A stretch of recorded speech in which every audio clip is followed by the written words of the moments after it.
do-it-yourself goes wrong. This is what happens when you just change the timing belt at home without the proper tools and service manual. See why the valve head was removed.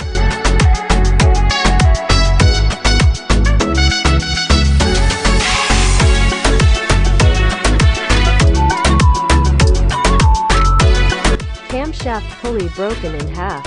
Crankshaft pulley to pieces. And all the inlet valves warped.